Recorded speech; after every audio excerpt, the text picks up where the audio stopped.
ஐயோ விட்டுடலாமா? சரி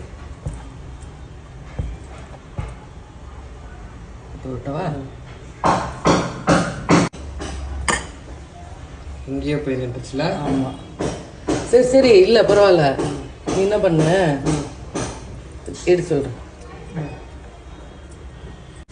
இது வச்சு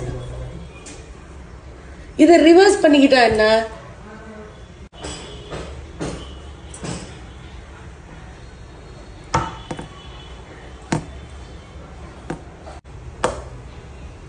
அப்படியே விட்டுடலாமா? ஏன் கை எடுத்துருவா. இது பண்ணிக்க. ஓகேவா? இப்போ இது தான்